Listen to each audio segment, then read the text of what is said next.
अशी असतात पनवेली आळू.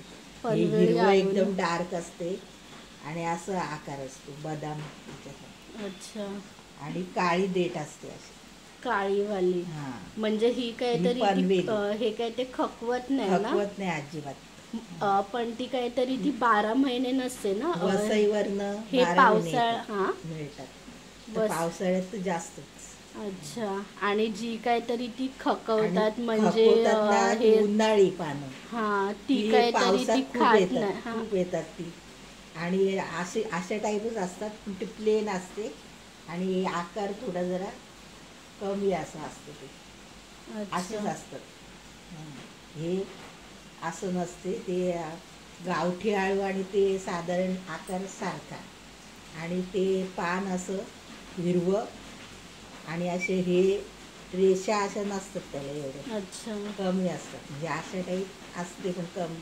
पण हे ते डार्क काय असतात. ते खूप जण काहीतरी ते घेतात ते ना? पावसात जास्त येतात उन्हाळी आळू. त्याला काळी अशी असते देठ आणि अशी हिरवीगार असते. ती खपवतात.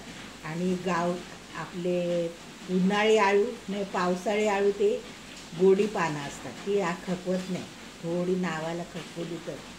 त्याचे सफेद देठी असतात आणि पोपटी असं कलर हे असतं हा, पान. म्हणजे ती आपण हां, काहीतरी ती ती घेत नाही पावसाळी ना? पावसाळी आळू म्हणजे गोडी ती घेतो आपण.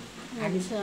त्या पावसाळी टाईपच तेरं असते. पावसाळी जरा गोल असतात पानं थोडी आणि तेरं ते थोडं लांबट.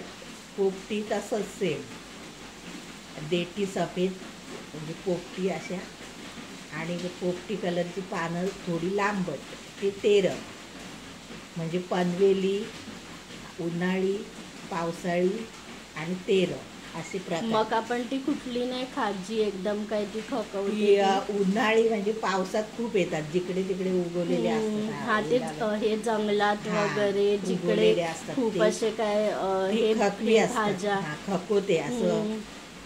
ते खूप शेवळीसारखी. जण हां, म्हणजे असं हे शेवळीसारखं नाल्यात वगैरे पण ना ती हे घशाला उगते. ओलाव्या ठिकाणी आणि पावसात खूप येतात ती हम्म. पानं. ती असतात चांगलं हे, पण खपवतात. त्याची पण करतात काही जण वडी. त्याला चिंच गुळ जास्त लागतो आणि थोडं खपवतेच.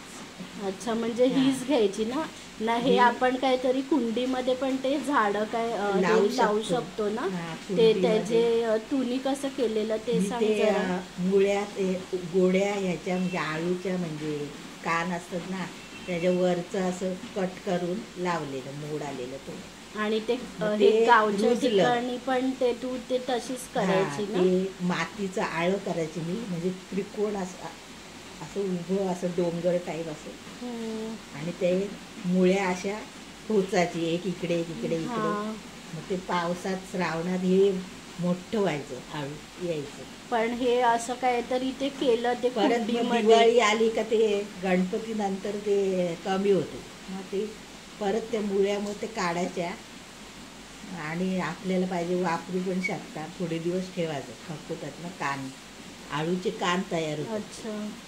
आणि मग परत पाऊस आला का जूनमध्ये लावायचे ते मुळ्या. आणि ते कुंडीमध्ये पण तू काय हे लावलेलं ना, हे हां, तसं ते मुळा? मी म्हणजे गावाला आमच्या घरी असं आळू लाव, सुरण लाव, डांगर लावायची, घेवडा लावायची, फुलं गुलाब लाव, मोगरा, फुलं फुलांची, फळं बिळं असं लावायचं. हा, कुंडीमध्ये कुंडीमध्ये. ते आळूचे कान ते वरचं ते कट करून असे मातीत लावले मी. मग ते आले आळू. पण ते हे 12 महिने तू ते हे यूज करते ना ते कुंडीतले हां, जसं येईल आळू? जसं येते तसं मी ते काढत जाते. मी 7-8 वेळा आता वापरले. हम्म. कुंडीत एकदा लावले मी आणि ते मूळ काढत नाही, तसंच ठेवते. मग ते 7-8 वेळात मला मिळाले पानं. पनवेली आळू वडी करायला चांगली, म्हणजे खपवत आळू अजिबात वडी नाही. ना हे? आळू वडी. आणि हे दांड्याचं आणि काहीतरी ही दांड्याची आमटीमध्ये. आळूचं फतफत म्हणजे हम्म. बिरड्यामध्ये टाकायचं, चिंच गूळ टाकून पातळ करायचं ते. आळूचं फतफत त्याला हम्म. म्हणतात. श्रावणात कसं मच्छी मटण खात नाही, मग हे आळू वड्या कर, कोथिंबर वडी कर, बिरडं कर. म्हणजे काही जण खातात नॉनव्हेज, काही अर्धे अधिक नाही खात. मग ते आळू वडी, कोथिंबर वडी, बिरडं